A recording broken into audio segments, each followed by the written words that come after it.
ان الحمد للہ نحمده ونستعینه ونستغفره ونعوذ باللہ من شرور انفسنا ومن سیئات اعمالنا من يهده اللہ فلا مضل له ومن يضلل فلا هادی له واشهد ان لا الہ الا اللہ وحدہ لا شریک له واشهد ان محمدا عبدہ ورسولہ اما بعد فان خیر الحدیث کتاب اللہ وخیر الہدی ہدی محمد صلی اللہ علیہ وآلہ وسلم وشر الامور محدثاتها وکل محدثۃ بدعہ وکل بدعۃ ضلالہ وکل ضلالۃ فی النار۔ اعوذ باللہ السمیع العلیم من الشیطان الرجیم من ہمزہ ونفخہ ونفثہ بسم اللہ الرحمن الرحیم رب اشرح لی صدری ویسر لی امری واحلل عقدۃ من لسانی یفقہوا قولی۔ بسم اللہ الرحمن الرحیم ان اللہ وملائکتہ یصلون علی النبی یا ایہا الذین آمنوا صلوا علیہ وسلموا تسلیما اللہم صل علی محمد وعلی آل محمد کما صلیت علی ابراہیم وعلی آل ابراہیم انک حمید مجید اللہم بارک علی محمد وعلی آل محمد کما بارکت علی ابراہیم وعلی آل ابراہیم انک حمید مجید۔ اللہم ربنا آتنا فی الدنیا حسنة وفی الآخرة حسنة وقنا عذاب النار ربنا آتنا من لدنک رحمة وہیئ لنا من امرنا رشدا لا الہ الا انت سبحانک انی کنت من الظالمین حسبنا اللہ ونعم الوکیل ولا حول ولا قوة الا باللہ العلی العظیم یا حی یا قیوم برحمتک استغیث۔ الحمدللہ آج 21 اکتوبر 2018 کو سنڈے کے دن قرآن کلاس نمبر 302 میں ہم انشاءاللہ تعالی سورہ الاحقاف انشاءاللہ کمپلیٹ کریں گے۔ یہ بھی مکی صورت ہے اور احقاف اس بستی کا نام ہے جس بستی کی طرف سیدنا ہود علی نبینا وعلیہ الصلاۃ والسلام کو اللہ تعالیٰ نے دعوت و تبلیغ کے لیے مبعوث فرمایا تھا، اور آپ علیہ السلام کی قوم جو ہے وہ قوم عاد کہلاتی ہے، ہود علیہ السلام کی قوم، اور ان کے بعد سیدنا صالح علیہ السلام آئے، ان کی قوم کا نام ہے قوم سمود۔ تو چونکہ یہ مکی صورت ہے تو اس کے اندر ظاہر مرکزی ٹاپک وہی ہوگا، عقیدہ توحید کے حوالے سے، عقیدہ آخرت کے حوالے سے، اور جو یعنی مشرکانہ اوہام اس معاشرے میں چل رہے تھے ان غلطیوں کی اصلاح کی طرف انشاءاللہ اس میں جو ہے وہ ہمیں اللہ تعالیٰ کی طرف سے عبرت کی باتیں ملیں گی، اور ساتھ ہی ساتھ جب اس صورت کا اینڈ ہوگا تو وہ جنات کے واقعے کے اوپر ہے کہ جنہوں نے نبی صلی اللہ علیہ وآلہ وسلم کو قرآن پڑھتے ہوئے سنا، اور بس ایک دفعہ ہی قرآن سن کر انہوں نے عقیدہ توحید اختیار کر لیا، اور نہ صرف اختیار کیا بلکہ اپنی قوم میں جا کے انہوں نے دعوت و تبلیغ کا کام بھی شروع کر دیا۔ تو یہ سورہ احقاف کے اندر سارے ٹاپکس کور ہوں گے۔ اعوذ باللہ من الشیطان الرجیم بسم اللہ الرحمن الرحیم۔ اپنے قرآن پاک کھول کے سامنے رکھ لیں تاکہ یہ پتہ ہو کہ کون سی آیات چل رہی ہیں۔ 26واں پارہ سٹارٹ میں سورۃ الاحقاف۔ حامیم، یہ حروف مقطعات ہیں، اس کے اوپر میرا آلریڈی ایک کلپ پچھلے دنوں ہی اپلوڈ ہوا ہے۔ یہ اللہ اور اس کے محبوب صلی اللہ علیہ وآلہ وسلم کے درمیان کوڈ ورڈز ہیں۔ تنزیل الکتاب من اللہ العزیز الحکیم، یہ کتاب اتاری گئی ہے اس اللہ کی طرف سے جو غالب ہے اور حکمت والا ہے۔ غالب اتنا ہے کہ اپنے نافرمانوں کو جب چاہے کچل دے، لیکن اس کی حکمت یہ ہے کہ وہ لوگوں کو ڈھیل دیتا ہے تاکہ لوگ اس کی طرف پلٹ آئیں۔ ما خلقنا السماوات والارض وما بینہما الا بالحق، ہم نے آسمانوں کو اور زمین کو نہیں پیدا کیا مگر کسی مقصد کے تحت، کسی پرپز کے تحت۔ الحق کہتے ہیں عربی میں پرپز فل چیز کو، حق سچائی کو بھی کہتے ہیں، اور ظاہر سب سے بڑی سچائی یہ ہے کہ پرپز آف لائف کسی شخص کو سمجھ آ جائے کہ یہ دنیا کی زندگی عارضی ہے، اللہ تعالیٰ نے انسان کو اپنے لیے پیدا کیا ہے۔ تو یہ آسمان اور زمین جو کچھ ہے ان کے درمیان ہم نے نہیں پیدا کیا مگر پرپز فل، با مقصد، و اجل مسمى، اور یہ ایک مقررہ مدت تک کے لیے، یعنی الٹیمیٹلی موت آنی ہے اور اللہ کے حضور پیشی ہونی ہے. یہ جو کچھ اللہ تعالیٰ نے نظام پیدا کیا ہے کسی مقصد کے تحت پیدا کیا ہے. والذین کفروا عما انذروا معرضون، اور کافروں کی یہ حالت ہے کہ جس چیز سے انہیں ڈرایا جا رہا ہے وہ اس سے روگردانی کرتے ہیں. اور قرآن کی ٹرم میں کافر سے مراد قطعاً صرف وہ لوگ نہیں ہیں جو قرآن حکیم کو ماننے سے انکار کر دیں یا اللہ اور اس کے رسول کو ماننے سے انکار کر دیں، بلکہ وہ لوگ بھی کافر ہیں جو اللہ اور اس کے رسول کی ماننے سے بھی انکار کرتے ہیں. کو ماننے والے تو ماشاءاللہ تھوک کے حساب سے دنیا میں موجود ہیں، کی ماننے والے بڑے تھوڑے لوگ ہیں. صحیح مسلم میں 246 نمبر حدیث ہے کتاب الایمان چیپٹر میں انٹرنیشنل نمبر کے مطابق کہ بندے کے کفر اور اسلام کے درمیان جو لکیر ہے وہ نماز ہے. نماز چھوڑنے والا پاکستان کے شناختی کارڈ میں مسلمان ہے، اللہ کے حضور وہ عملاً کافر ہے. لہٰذا قرآن حکیم میں جب بھی کافروں کا ذکر آ رہا ہو، اس لیے میں اس کا ترجمہ کرتا ہوں انکار کرنے والے. خواہ کوئی اپنے عقیدے سے انکار کر دے خواہ اپنے عمل سے، دونوں ہے انکاری ہے. تو اللہ تعالیٰ ہمارا ہے کہ جو لوگ انکار کرنے والے ہیں جس چیز سے ان کو ڈرایا جاتا ہے وہ اس سے روگردانی کرتے ہیں. تعویل خاص کے اعتبار سے تو مشرکین عرب تھے، لیکن تعویل عام میں آج بھی آپ کسی کو یہ بات بتائیں کہ بھئی اپنی آخرت کی تیاری کرو، وہ بوڑھا ہو چکا ہوگا، اس کی ٹانگیں قبر میں ہوں گی، اس کے باوجود اگر آپ اس سے موت ڈسکس کریں گے تو وہ آگے سے آپ کو کہے گا تو جندے جی سانو مارن لگا ہے. حالانکہ اس کی زندگی میں تو اب کوئی چان باقی نہیں رہا. وہ بھی اس وقت مرنا نہیں چاہ رہا ہوگا، وہ بھی اس وقت موت کی بات سننے کے لیے تیار نہیں ہوگا، اپنی اصلاح کی بات سننے کے لیے تیار نہیں ہوگا. قل ارأیتم ما تدعون من دون اللہ، اے نبی علیہ السلام ان سے فرمائیے کہ بھلا غور تو کرو کہ جن ہستیوں کو تم اللہ کے علاوہ پکار رہے ہو، ارونی ماذا خلقوا من الارض، مجھے دکھاؤ تو کہ زمین میں کون سی چیز ہے جو انہوں نے پیدا کی ہو، جن کو تم اللہ کے مقابلے پر پکار رہے ہو. یہ تدعونی لفظ لکھا ہوا ہے، لیکن آپ دیکھیں جن لوگوں نے بھی شرک کو چھپانے کی کوشش کی ہے، توحید کا مقدمہ بگاڑنے کی کوشش کی ہے، اگر آپ ان کے ترجمے اٹھا کے دیکھیں گے نا تو انہوں نے تدعون کا ترجمہ ہی بدل دیا ہوگا، یا انہوں نے ترجمہ کر دیا ہوگا کہ اللہ کے علاوہ جن کی تم عبادت کر رہے ہو، تاکہ کسی کے دماغ میں نہ آئے وہ کہ ہاں نہیں ہم تو شیخ عبد القادر جیلانی کی عبادت تو نہیں کرتے، لیکن یہاں تو ذکر تھا پکارنے کا. یا پکارنے کا ترجمہ پکار کر دیں گے لیکن بریکٹ میں لکھیں گے جنہیں تم معبود سمجھ کر پکار رہے ہو. یہی کام پیر کرم شاہ صاحب نے بھی کیا ہے اس میں، یہ جو میرے ہاتھ میں ترجمہ ہے، بریکٹ لگا دی. یعنی وہ یہ بتانا چاہ رہے ہیں کہ آپ اگر معبود سمجھ کے پکاریں گے پھر تو شرک ہوگا، اور بغیر معبود سمجھے ہوئے پکاریں گے تو وہ توحید بن جائے گی.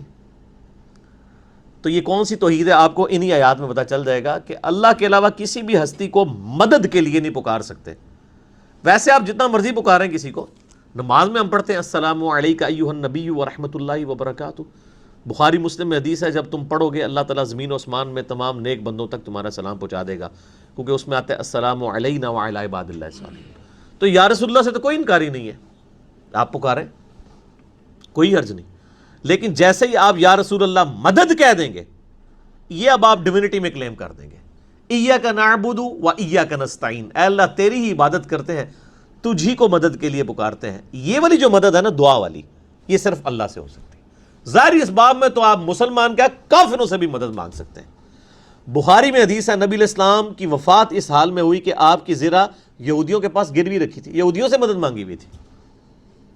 لیکن کہیں آپ کو کوئی روایت نہیں ملے گی کہ کسی نے نبی علیہ السلام کی زندگی کے بعد آپ کو مدد کے لیے پکارا ہو، یا آپ صلی اللہ علیہ وآلہ وسلم نے صحابہ کرام کو ان کی وفات کے بعد، یعنی آپ نے غزوہ احد میں سیدنا حمزہ شہید ہوئے ہیں تو آپ نے غزوہ خندق میں کبھی پکارا ہو یا حمزہ ابن عبد المطلب المدد، ایسا کہیں نہیں آپ کو ملے گا.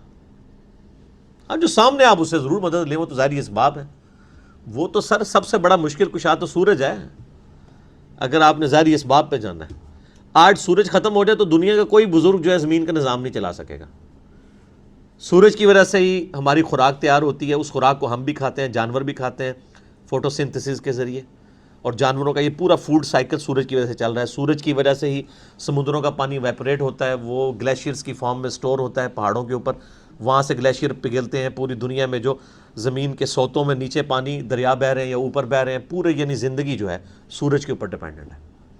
سورج ختم، دنیا ختم، تو کیا ہم کہتے ہیں المدد یا سورج؟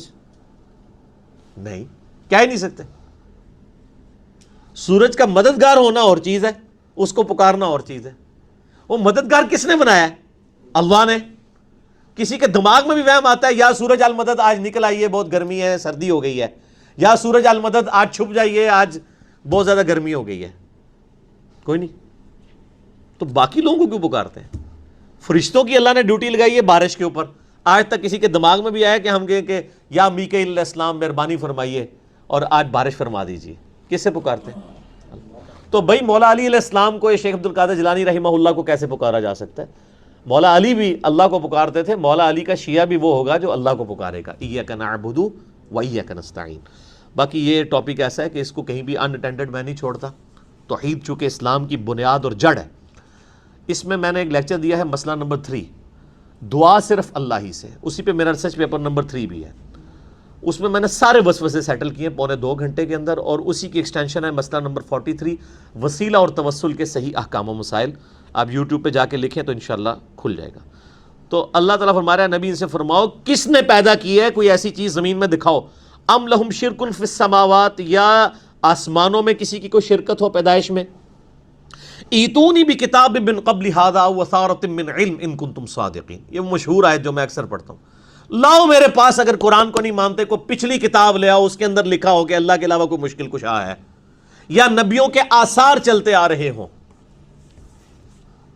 نبیوں کے آثار یعنی علم حدیث، تو لاؤ اس میں سے کوئی بات کرو۔ تو یہاں پہ بھی اس امت میں بھی ہوتا ہے، ہم کہتے ہیں قرآن دی سے بات کرے، وہ کہتے ہیں نہیں واقعات چل رہے ہیں۔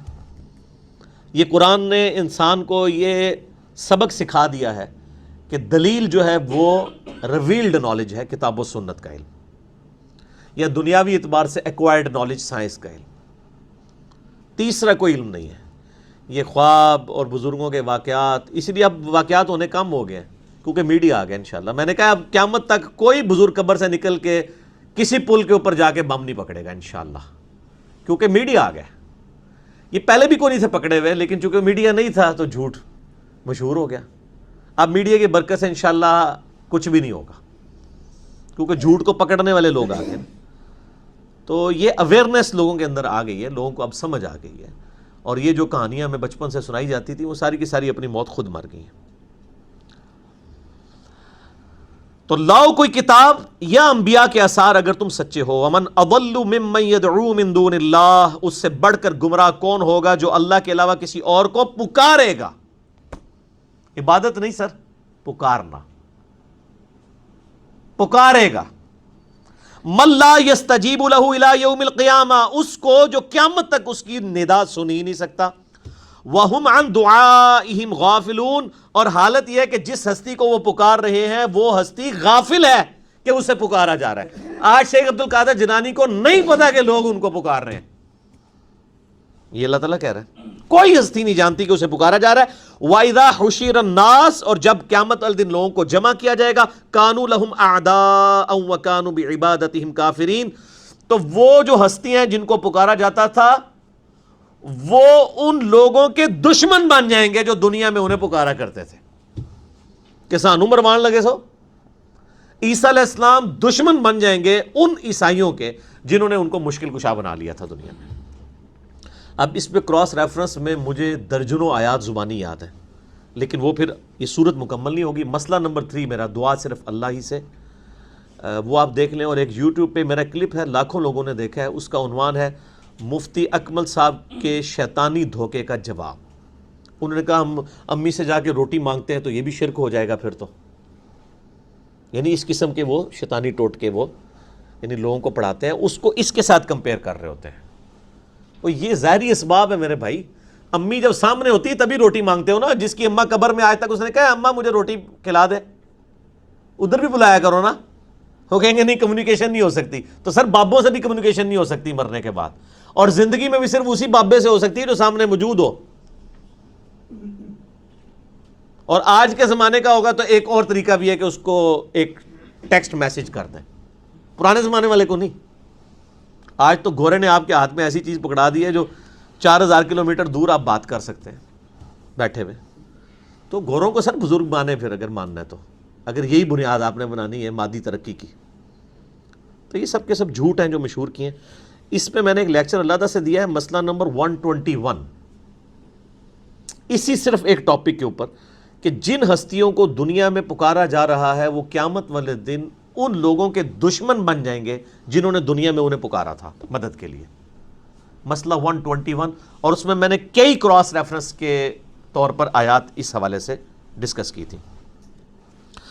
وَإِذَا تُتْلَى عَلَيْهِمْ آيَاتُنَا، اور جب ہماری آیات ان پر پڑھی جاتی ہیں، بینات، روشن آیات، بالکل واضح، قال الذین کفروا، تو وہ لوگ جنہوں نے بات نہیں ماننی ہوتی، اب میں کفروا کا ترجمہ پاکستان والا نہیں کروں گا، قرآن والا کروں گا، وہ لوگ جنہوں نے بات نہیں ماننی ہوتی، للحق لما جاءہم ھذا سحر مبین، جب ان کے پاس حق آتا ہے وہ کہتے ہیں یہ تو ہے ہی کھلا جادو ہے، ہم نے نہیں یہ بات ماننی۔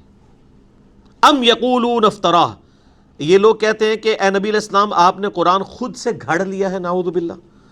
قل ان افتریتہ فلا تملکون لی من اللہ شیئا، اے نبی علیہ السلام ان سے فرما دیجئے بالفرض اگر قرآن میں نے اللہ پر خود سے گھڑ کے جھوٹ باندھا ہے تو کسی کی طاقت نہیں کہ وہ مجھے اللہ سے چھڑا سکے،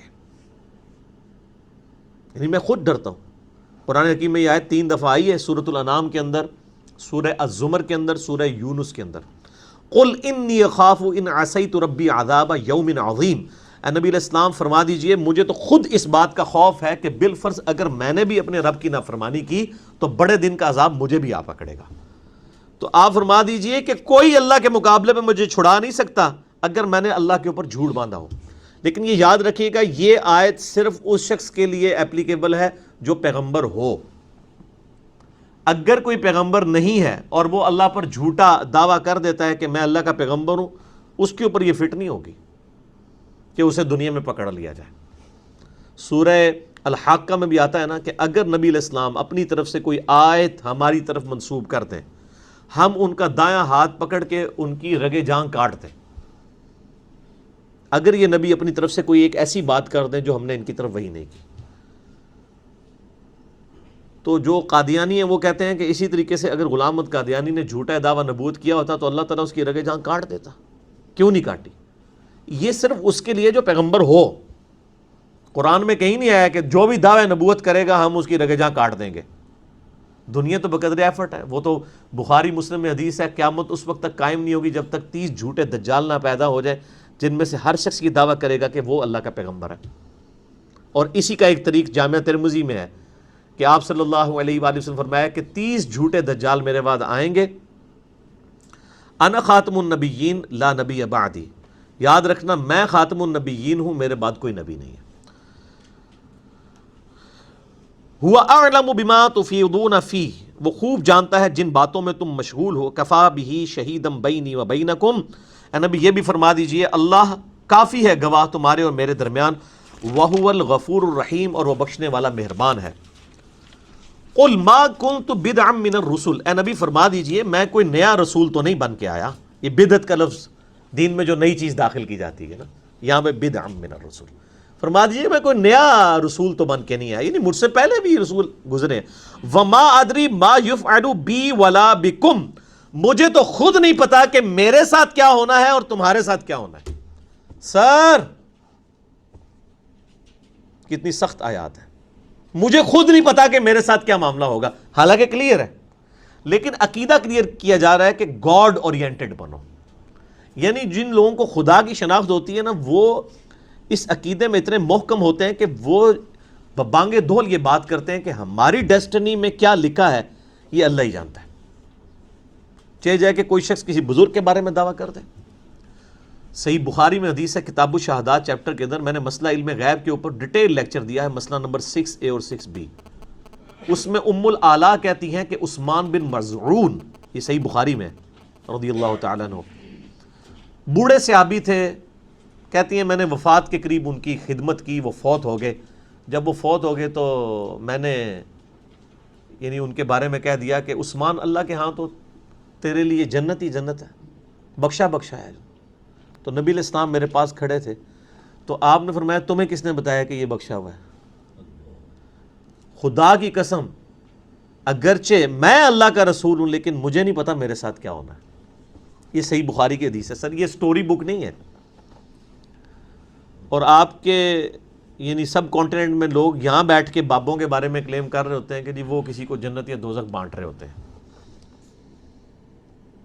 یہ جناب یہ حدیثیں نہ ہوتی تو یقین کریں جس طرح سب کانٹیننٹ میں دین کا حلیہ بگاڑ دیا گیا نا, کوئی شخص ہدایت تک پہنچ ہی نہ سکتا.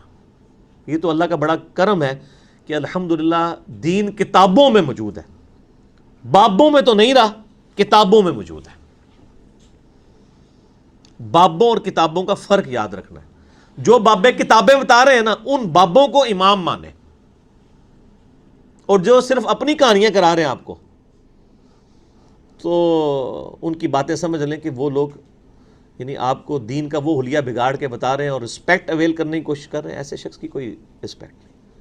میں نے پچھلے دنوں میں یہ قادیانیوں کے والے سے ایک کلپ چڑھا ہے کہ قادیانی کیوں حق قبول نہیں کرتے, تو میں نے بتایا یہ بیماری تو ساروں میں ہی ہے. وہ ایک فرقہ آئیڈینٹیفائی ضرور ہو گیا ہے لیکن باقیوں کی بھی تو یہی حالت ہے. کدھر حق قبول کرتے ہیں؟ جو ان کے بابوں نے پڑھا دیا, اور بابوں کی رسپیکٹ وہ کتابوں سے زیادہ کر رہے ہوتے ہیں. حالانکہ تھوڑی سی عقل استعمال کریں کہ آپ نے کسی بابے کی رسپیکٹ کیوں کی تھی؟ کتابوں کی وجہ سے کہ اللہ تعالیٰ کے جو نیک بندے ہیں وہ اللہ کے مقبول بارگاہ ہیں. تو یہ قرآن اور سنت نے آپ کو نیک بندوں کی محبت آپ کے دل میں ڈالی. لیکن اگر وہ نیک بندہ خود قرآن اور سنت کا دشمن بن جائے تو اب وہ تو بابا رہا ہی نہیں ہے. وہ کون سی بزرگی ویل کر رہا ہے؟ وہ تو ایکسپیل ہو گیا, اس کیٹیگری سے باہر نکل گیا. تو یہ لوگ یہی بتا رہے ہوتے ہیں. ہم لوگوں کو بتاتے ہیں قرآن میں لکھا ہے ایاک نعبد و ایاک نستعین. وہ کہتے ہیں ٹھیک ہے لکھا ہوگا لیکن پھر یہ کیوں کہا جاتا ہے سن فریاد پیرا دیا پیرا, میری فریاد سنی کان تار کے ہوں. یہ قرآن کے مقابلے پہ یہ شعر آ رہے ہوتے ہیں. تو یہ تو جس نے شعر کہا یا جس نے چھاپا وہ تو اللہ کو دے گا خود جواب. ہم تو صرف اس بات کے پابند ہیں جو کتاب ہم تک پہنچی ہے. نبی علیہ السلام بھی خود اس کے پابند تھے. وَأُوحِيَ إِلَيَّ هَذَا الْقُرْآنُ لِأُنذِرَكُمْ بِهِ وَمَنْ بَلَغَ. اے نبی علیہ السلام فرما دو قرآن اس لیے وحی ہوا ہے میری طرف کہ اس کے ذریعے میں تمہیں بھی ڈر سناؤں جس تک بھی یہ کتاب پہنچ جائے. ہم قیامت والے دن کوئی لیم ایکسکیوز اللہ کے سامنے پیش نہیں کر سکتے کہ یا اللہ قرآن میں تو میں نے پڑھ لیا تھا ایاک نعبد و ایاک نستعین, لیکن بابے کہتے تھے اس کا مطلب یا علی مدد یا شیخ عبد القادر جنانی مدد ہے اس لیے میں کہتا رہا ہوں. تو یہ ایکسکیوز ہو جائے گا. اللہ تعالیٰ کیا کہے گا تو بابوں کا پابند تھا یا میری کتاب کا پابند تھا؟ ظاہر کتاب کا پابند بنایا اس نے, نبیوں کو کتابوں کے ساتھ بھیجا ہے. قُلْ اهْبِطُوا مِنْهَا جَمِيعًا فَإِمَّا يَأْتِكُمْ مِنِّي هُدًى فَإِمَّا يَأْتِيَنَّكُمْ مِنِّي هُدًى فَمَنْ تَبِعَ هُدَايَ فَلَا خَوْفٌ عَلَيْهِمْ وَلَا هُمْ يَحْزَنُونَ. اتر جاؤ اے آدم اور اس کی اولاد زمین پر, اب جب کبھی ہدایت کی کوئی کتاب میری طرف سے تمہارے پاس آئے گی تو جو اس کی پیروی کرے گا وہی کامیاب ہوگا, اور جو لوگ اس کا انکار کریں گے وہی لوگ ناکام ہوں گے, اہل جہنم میں سے ہوں گے. تو ہم کتابوں کے پابند ہیں, بابوں کے نہیں. اچھا بعض لوگوں کے دل میں یہ بھی وسوسہ آتا ہے کہ ہمیشہ یہ ٹاپک کیوں ایڈریس ہوتا ہے؟ اس لیے کہ قرآن میں ہر صفحے پہ یہ ٹاپک ایڈریس ہوا ہے. ہم کیا کریں؟ یعنی قرآن کا پورا تانا بانا اس کے گرد ہے کہ بابیں نہیں کتابیں, تو ساری یہ تو روزانہ ڈسکس ہوگا. میں آپ کو بتاؤں یہ اتنا خطرناک فتنہ ہے بابوں کا کہ پیغمبر دنیا میں موجود ہونا تو بابے جو ہے نا کتابیں نہیں سمجھ آنے دیتے. علماء یہود کون تھے؟ بابے تھے نا یہودیوں کے. 10 یہودی بھی نہیں تھے جو ایمان لے کر آئے ہوں نبی علیہ السلام کی زندگی میں. اس کتاب کو دنیاوی طور پہ ان بابوں نے فیل کر دیا, پیغمبر کو بھی کتاب کو بھی دنیاوی طور پہ. یعنی دنیا میں تو کوانٹٹی کو کوالٹی سمجھا جاتا ہے نا, یعنی اتھینٹسٹی. اللہ کے نزدیک تو ایک ابراہیم بھی پوری امت ہے, لیکن یہ بھی اب ناانصافی ہے کہ انسان یہ کہنا شروع کر دے کہ نہیں دنیا میں کوانٹٹی کوئی اتھارٹی نہیں. دنیا میں سر کوانٹٹی دیکھی جاتی ہے. دنیا میں تو لوگ کہتے ہیں کہ کس کے ساتھ لوگ کتنے لگے ہیں, یہ اس کی سچائی کی دلیل ہے, لوگ یہی سمجھتے ہیں. تو سر دنیاوی طور پہ کوانٹیٹیو انالیسز میں تو پیغمبروں کو بابوں نے فیل کر دیا, پیغمبروں کو بھی کتابوں کو بھی. حضرت نوح علیہ السلام نے کتنے سال محنت کی ہے؟ 950 سال. 80 سے کم بندے مسلمان ہوئے ہیں, بابوں نے نہیں ہونے دیے سر. تو یہ بابوں کا فتنہ اتنا بڑا ہے کہ نہ کتابیں کامیاب ہوتی ہیں اور نہ پیغمبر کامیاب ہوتے ہیں. بابوں کے فتنے کو اسی لیے بار بار قرآن میں ایڈریس کیا گیا کہ اگر یہ فتنہ ڈریس ہو گیا تو باقی ساری باتیں سمجھ آ جائیں گی. آج دنیا میں کوئی بھی شخص جس کو آپ کتاب و سنت سے کوئی بات پیش کرتے ہیں اور وہ قبول نہیں کر رہا ہوتا، اس کے پیچھے ایک ہی ریزن ہوتی ہے، بابا. یعنی آپ کسی کو کہتے ہیں کہ نماز کا طریقہ بخاری مسلم میں لکھا ہے، رکوع میں جاتے ہوئے رکوع سے اٹھتے ہوئے رفع الیدین کرنا ہے، تو اس کے جواب میں کبھی کوئی نہیں کہتا نہیں جی بخاری شریف میں تو لکھا ہے کہ نہیں کرنا، یہ تو کہتے نہیں ہے. وہ آگے کہتا ہے جی یہ تو لکھا ہوگا لیکن ہمارے جو علماء ہیں غلط ہیں. تو پھر کیا کتابوں کے مقابلے میں کیا چیز آتی ہے؟ بابا. تو میرا یوٹیوب پہ کلپ ہے، بابوں اور کتابوں میں فرق. صرف وہی بابے رسپیکٹیبل ہیں جو کتابوں کے اوپر ہیں، اور اگر کتابوں پہ نہیں ہے تو ان کا کردار وہی ہے جو نبی علیہ السلام کی مبارک زندگی میں علماء یہود کا کردار تھا، کہ وہ لوگوں کو نبی علیہ السلام کی دعوت قبول نہیں کرنے دیتے. تو سر وہ ختم تو نہیں ہو گئے نا، ان کی مانوی اولاد اور روحانی اولاد تو نہیں کہنا چاہیے، ان کی شیطانی اولاد آج تک موجود ہے، اور نبیوں کی روحانی اولاد بھی موجود ہے جو آج بھی وہی باتیں کر رہی ہے. یعنی ہم یہ جو اس پلیٹ فارم سے دعوت حق بلند کر رہے ہیں، یہ نبیوں کی روحانی اولاد والا کام ہے. جو صحیح نبیوں کے پیٹرن پہ ہیں وہ نبیوں کی اولاد ہے، روحانی اولاد ہے. اسی لیے کہا گیا نا النبی اولا بالمؤمنین من انفسہم وازواجہ امہاتہم. نبی علیہ السلام مومنین کی جانوں پر ان سے بڑھ کر حق رکھتے ہیں، اور نبی کی بیویاں امت کی. تو نبی پھر کیا ہوئے؟ امت کے باپ. اور امت کیا ہوئی؟ نبی کی اولاد روحانی. امت اجابت ہو جو دعوت قبول کر لے. یہ نہیں ہے کہ جو دعوت قبول نہیں کر رہا وہ بھی روحانی اولاد ہے، وہ اولاد نہیں ہے. وہ تو اللہ تعالیٰ نے واضح کہہ دیا، نوح علیہ السلام کا صلبی بیگوٹن سن تھا. اللہ نے کہا یہ نوح تیرا بیٹا ہی نہیں ہے، کیونکہ اس کے عمل جو ہیں وہ غیروں والے ہیں. یعنی بیگوٹن سن ہو کے بھی اللہ نے نوح علیہ السلام کو کہا کہ یہ تیرا بیٹا ہے ہی نہیں ہے، کیونکہ اس نے تیری دعوت قبول نہیں کی ہے. آج کتنے سید ہیں، نہ نماز پڑھتے ہیں، نہ کوئی دین کے ساتھ ان کا تعلق ہے، اور وہ اپنی عزت جو ہے پیغمبروں والی ویل کروا رہے ہوتے ہیں. حتیٰ کہ وہ یہ کہہ رہے ہوتے ہیں کہ جی ایک امتی آیا میرے کول، وہ ہمیں امتی کہہ رہے ہوتے ہیں. بھائی ہم آپ کے امتی نہیں ہیں، بھائی نبی علیہ السلام کے امتی ہیں، سیدوں کے امتی تو نہیں ہے نا. امتی ہونے میں تو دونوں برابر ہیں. ہاں ٹھیک ہے کہ اللہ نے بنو اسرائیل کو جس طرح جہان والوں پہ فضیلت دی تھی، اب اس امت میں بنو اسماعیل کو فضیلت دی ہے. اس فضیلت سے تو کوئی انکار ہی نہیں ہے. یہ بھی ایک زیادتی ہے، کوئی کہہ کہ فضیلت نہیں ہے، فضیلت تو ہے. بخاری مسلم کی حدیث ہے کہ خلافت صرف بنو اسماعیل میں ہو سکتی ہے، غیر اسماعیلی غیر قریش خلیفہ نہیں بن سکتا. کیونکہ جس طرح اللہ نے قرآن میں 2 دفعہ کہا نا انی فضلتکم علی العالمین، بنی اسرائیل کو پہلے فضیلت دی تھی، اب بنو اسماعیل کو قیامت تک کے لیے فضیلت. اسی لیے دیکھیں جو آخری خلیفہ مہدی ہے وہ بھی بنی اسماعیل میں سے ہوگا، حضرت فاطمہ کی اولاد میں سے ہوگا. وہ فضیلت اپنی جگہ ہے. لیکن اگر ایک بندے کے کرتوت ہی سے نہیں، میں نے کئی بار بتایا کہ میرا اپنا کلاس فیلو تھا انجینئرنگ یونیورسٹی میں، وہ قادیانی تھا اور سید تھا، تب اس کو چاٹنا شروع کر دیں تو وہ اس کا سید ہونا کس کام کا؟ تو وہ بس صرف اسی طرح کا سید ہے جس کو کہتے ہیں کہ وہ کتابی سید ہوا نا، وہ یعنی کاغذی سید. سید تو سید نہ ہوا. یہاں تو نوح علیہ السلام کے اپنے بیٹے کو اللہ تعالیٰ فرما رہا ہے کہ یہ بھی اس کے اعمال ہی دوسرے ہیں، تو یہ تو تیرا بیٹا ہی نہیں رہا، بیٹا ہو کے بھی بیٹا نہیں رہا. ان اتبع الا ما یوحى الی، اے نبی علیہ السلام فرما دیجئے میں تو خود پابند ہوں، میں تو پیروی کرتا ہوں اس وحی کی جو میری طرف ہوتی ہے. وما انا الا نذیر مبین، اور میں تو نہیں مگر صرف ڈر سنانے والا. میں نے گھول کے حق تمہیں نہیں بتانا، میں صرف ڈر سنانے آیا ہوں. بات ماننی ہے مانو، نہیں ماننی نہ مانو. جانے دوزخ میں جاؤ. سورہ بقرہ میں آیا نبی ہم آپ سے نہیں پوچھیں گے کہ لوگ دوزخ میں کیوں چلے گئے، آپ کو پیغمبر بنا کے بھیجا تھا، نہیں پوچھیں گے. آپ کا کام صرف بات پہنچانا ہے. تو سر اگر نبی کا کام صرف بات پہنچانا ہے نا، تو ہمارا کام بھی صرف پہنچانا ہی ہے. یہاں لوگ یہ کہتے ہیں کہ میں نے پہنچا دیا، اب زبردستی اس کو میں یہ کام شروع بھی کروا دوں. یہ تو نبی کا کام نہیں ہے کہ وہ گھول کے حق کسی کو پلا دے. انک لا تہدی من احببت ولکن اللہ یہدی من یشاء، سورہ قصص آیت نمبر 56. اے نبی جس سے تم محبت کرتے ہو تم اسے ایمان نہیں دے سکتے، اللہ تعالیٰ جسے چاہتا ہے اسے ہدایت دیتا ہے، اور وہ بہتر جانتا ہے کہ اس نے کسے ہدایت دینی ہے. قل ارأیتم ان کان من عند اللہ، اے نبی علیہ السلام ان سے فرمائیے کہ ایک لمحے کے لیے غور کرو کہ اگر یہ قرآن اللہ کی طرف سے مجھ پہ نازل ہوا ہے، ابھی تو تم یہ کہتے ہو میں نے یہ جھوٹی کتاب گھڑی ہے، لیکن ذرا سوچو کہ اگر یہ واقعی اللہ کی کتاب ہے، وَكَفَرْتُمْ بِهِ، اور تم اس کا کفر کر رہے ہو، وَشَهِدَ شَاهِدٌ مِّن بَنِي إِسْرَائِيلَ عَلَى مِثْلِ، جب کہ بنی اسرائیل میں سے ایک گواہ نے گواہی بھی دے دی ہے کہ یہ وہی پیغمبر ہیں جن کا ذکر اولڈ ٹیسٹمنٹ کے اندر موجود ہے. اور یہ گواہی دینے والے کون تھے؟ سیدنا عبداللہ ابن سلام رضی اللہ تعالیٰ عنہ علیہ السلام۔ صحیح بخاری میں آتا ہے کہ وہ یہودی عالم تھے اور انہوں نے گواہی دی کہ ہماری کتابوں میں جس پیغمبر آخر الزمان کا ذکر ہے وہ یہی ہیں،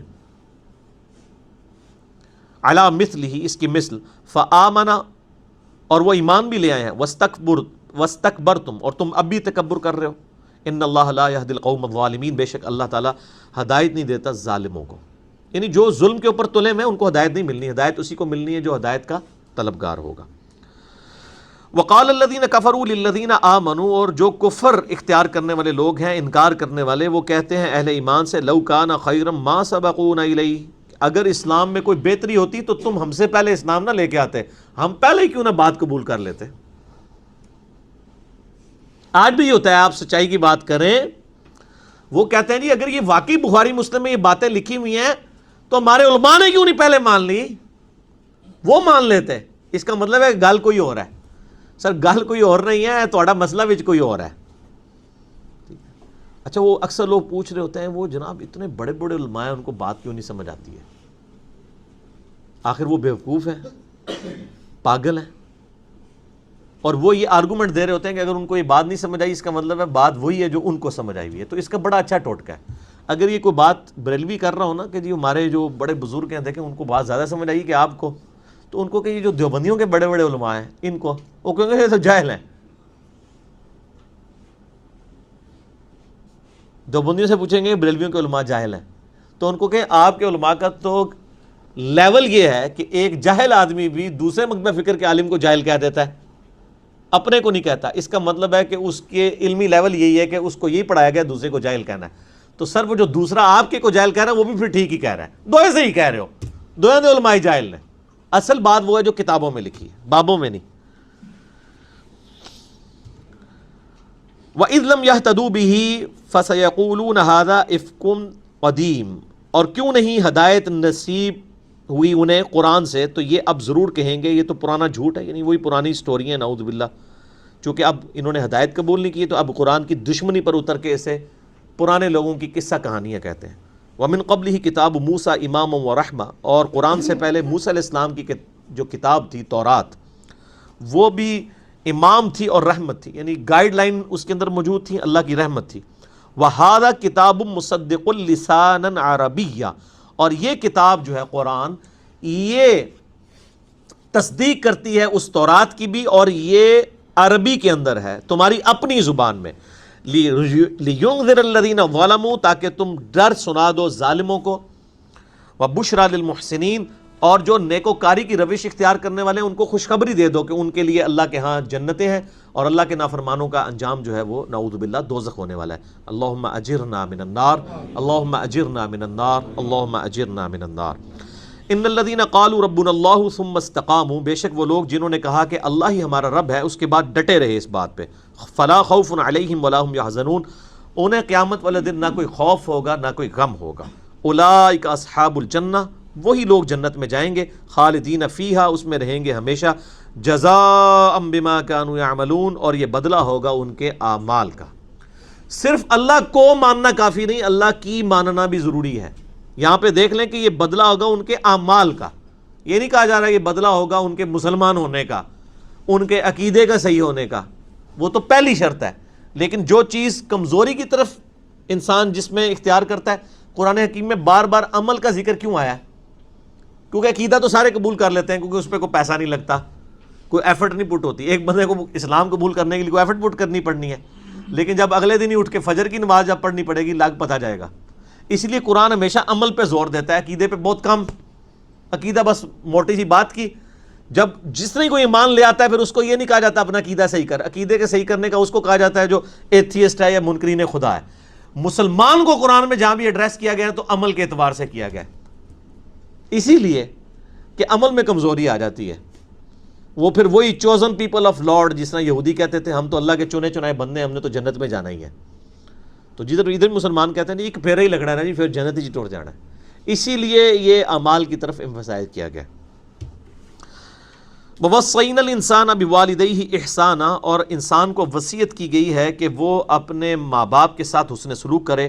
حَمَلَتْهُ أُمُّهُ كُرْهًا، اس کی ماں نے اسے یعنی بڑی تکلیف کے ساتھ، کراہت کے ساتھ، بڑی تکلیف کے ساتھ اٹھائے رکھا، ووضعتہ کرہا، اور بڑی مشقت کے ساتھ اسے جنا، وحملہ وفصالہ 30 شہرا، اور اس کا دودھ چھڑانا اور اس کی جو حمل کی مدت ہے یہ کل 30 ماہ ہے. یعنی یہ جس کو کہتے ہیں نا آپ راؤنڈ آف کر کے بتایا گیا، یہ ورنہ 30 ماہ تو نہیں بنتے، 2 سال جو ہے وہ تو دودھ پلانے کی عمر ہے، اور تقریباً 9 مہینے بنتے ہیں حمل کے. تو یہ 24 اور 9 کتنے بنے؟ 33. لیکن عربی میں راؤنڈ آف ایک کلچرل چیز ہے. یہ قرآن پہ بعض لوگ اعتراض بھی کرتے ہیں کہ یہ 33 مہینے ہونا چاہیے تھا، 30 کیوں ہے؟ وہ 33 کو راؤنڈ آف کیا جاتا ہے. آپ بخاری مسلم میں بھی دیکھیں، جو بالکل اسپیسیفکلی صحابہ روایت کرتے ہیں وہ نبی علیہ السلام کی عمر 63 ایئرز بتاتے ہیں، اور کئی صحابہ کی بخاری مسلم میں حدیثیں ہیں کہ نبی علیہ السلام کی عمر 60 سال تھی. وہ 63 کو راؤنڈ آف کر کے 60 کہہ رہے ہوتے ہیں. جس طرح آج کل یعنی وہ جب 2:40 ہو جاتے ہیں تو کسی سے آپ ٹائم پوچھے تو 2:40 نہیں بتاتا، کہتا جی 2:45 ہو گئے نا. 2:45 تو نہیں ہوئے ہوتے راؤنڈ آف. یا 2:55 ہو جائیں تو کوئی یہ نہیں کہے گا جی 2:55 ہوئے، لوگ کہیں گے جی 3 ہو گئے نا. راؤنڈ آف کیا جاتا ہے. یہ یہاں پہ بھی راؤنڈ آف ہے. تو یہ بیسیکلی 33 منتھس ہیں، لیکن راؤنڈ آف کر کے ایک موٹا سا بتایا جا رہا ہے کہ 30 مہینے، یعنی یہ مکمل ایک تکلیف ہے جس میں آپ سمجھ لیں 9 مہینے جو ہے وہ حمل کے ہیں، اور باقی 24 مہینے جو ہیں وہ 2 سال تک دودھ پلانے کی عمر.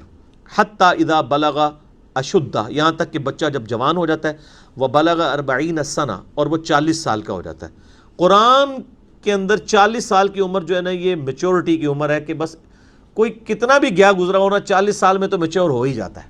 یہ نہیں مطلب کہ 40 تک انتظار کرنا ہے مسلمان ہونے کا اس نے، نہیں، یعنی بالکل بھی میچورٹی. یعنی اسی لیے آپ دیکھیں جتنے نبی ہیں وہ 40 سال کی عمر میں مبعوث ہوئے ہیں، اکثریت. ایکسیپشن بھی ہے حضرت عیسیٰ علیہ السلام کی. حضرت موسیٰ علیہ السلام 40 سال، ہمارے نبی علیہ السلام 40 سال. یعنی ایک میچورٹی ہوتی ہے، ساری دنیا دیکھ لی ہوتی ہے، ایک میچورٹی کا لیول ہوتا ہے چیزوں کو سمجھنے کا. سر میری بھی 41 سال ہو گئی ہے الحمدللہ. اچھا، ہونے والی ہے تقریباً. تو قال ربی اوزعنی ان اشکر نعمتک التی انعمت علی. تو جب وہ 40 کی عمر میں پہنچتا ہے نا تو وہ عرض کرتا ہے، اے رب میرے، مجھے توفیق دے کہ میں تیری نعمت کا شکر ادا کروں جو تو نے میرے اوپر کی ہے، وعلی والدی، اور میرے ماں باپ پر، وان اعمل صالحا، اور میں نیک اعمال کروں، ترضاہ، جو تجھے پسند آئیں، واصلح لی فی ذریتی، اور میری اولاد میں بھی اصلاح فرما دے، انی تبت الیک، میں تیری طرف رجوع لاتا ہوں، وانی من المسلمین، اور میں سر تسلیم خم کرتا ہوں. یہ روش ہے اس شخص کی جس کی نیچر پرورٹڈ نہ ہو، کہ وہ جب میچورٹی کی لائف میں پہنچتا ہے وہ اللہ تعالیٰ سے دعا کرتا ہے کہ اے اللہ، جو تو نے مجھے ایمان کی دولت دی اور جو مجھے تو نے دنیا میں نعمتیں دی ہیں، اے اللہ مجھے یہ شکر ادا کرنے کی توفیق دے. اور شکر خالی یہ نہیں کہ شکر الحمدللہ، نہیں، یہ پاکستانی شکر ہے.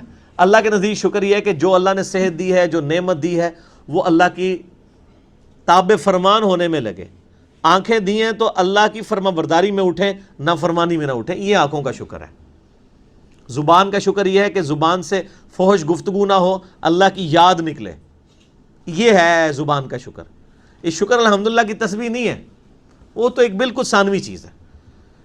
اب ایک سائملٹینیس کنٹراسٹ آ رہا ہے کہ جو باغی ہوتے ہیں اللہ کے، ان کا کیا ایٹیچیوڈ ہوتا ہے. اچھا، پہلے تو یہ اس کا ذکر ہوا، ساتھ اس کے لیے انعام کیا ہوگا، اولئک الذین نتقبل عنہم احسن ما عملوا. اللہ تعالیٰ ایسے خوش نصیب لوگوں کے جو 40 سال کی عمر میں پہنچ کے یہ روش اختیار کرتے ہیں، اللہ تعالیٰ ان کو بہترین اعمال کی جزا عطا فرماتا ہے جو انہوں نے بہترین اعمال کیے ہوئے ہیں.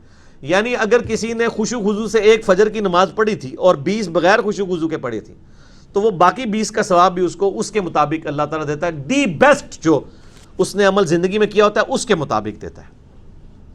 وَنَتَجَاوَزُ عَنْ سَيِّئَاتِهِمْ، اور ہم درگزر کر دیتے ہیں اس کی برائیوں سے. فی اصحاب الجنہ، وہ اصحاب جنت میں سے ہوں گے. وعد الصدق الذی کانوا یوعدون، اور یہ اللہ کا سچا وعدہ ہے جو اہل ایمان کے ساتھ کیا گیا ہے. اچھا، اللہ تعالیٰ کی رحمت اس کے غضب پر سبقت لے جانے والی ہے. سورہ الانعام میں آتا ہے نا کہ جو کوئی ایک نیکی کرے گا اللہ اس کو 10 گنا دے گا، اور جو برائی لے کے آئے گا تو ایک کے بدلے ایک ہی ہوگی. یہ بھی اللہ کی رحمت ہے کہ اگر کسی شخص نے اپنا بہترین عمل کیا ہے، باقی معاملات میں اس کے وہی اعمال کمزوری کا شکار ہیں، تو جو اس نے اپنی زندگی میں سب سے بہترین عمل کیا ہے اس کے مطابق اللہ تعالیٰ اس کو کرائٹیریا بنا کے باقیوں کا ثواب دے گا۔ حالانکہ دنیا میں کیا ہوتا ہے، جو سب سے مٹھا کام ہوتا ہے نا، وہ دے مطابق اجر دیتا جاتا ہے، لیکن اللہ تعالیٰ کہے گا نہیں، ہونا بھی ایسے چاہیے تھا کہ کسی نے کوئی زندگی میں کوئی عمل بہت اچھا کیا ہوگا، باقی تو کم عمل کیجولی ہوئے ہوں گے، تو میجارٹی تو کیجول ہی ہے، اس کو کنسیڈر کر کیا جائے۔ لیکن اللہ فرماتا ہے اگر کسی نے صدقے دل سے ایک دفعہ خشوع خضوع سے کوئی کام کیا ہے اور وہ کام بار بار اس لیول کا نہیں بھی ہوا، تو میں باقی ثواب بھی اس کو اس کے لیول پہ دوں گا۔ یہ اللہ کی رحمت ہے۔ اب سائملٹینیس کنٹراسٹ آ رہا ہے، جو خدا کے منکر ہیں ان کا ایٹیچیوڈ کیا ہوتا ہے۔ والذی قال لوالدیہ، ایک وہ شخص بھی ہے جو اپنے ماں باپ سے کہتا ہے اف لکما، تف ہے تم پر، اتعداننی ان اخرج وقد خلت القرون من قبلی، کہ تم مجھے یہ دھمکی دیتے ہو کہ میں مرنے کے بعد دوبارہ زندہ کیا جاؤں گا، حالانکہ مجھ سے پہلے صدیاں گزر چکی، لوگ مرے ہیں، کوئی زندہ تو ہوا نہیں ہے۔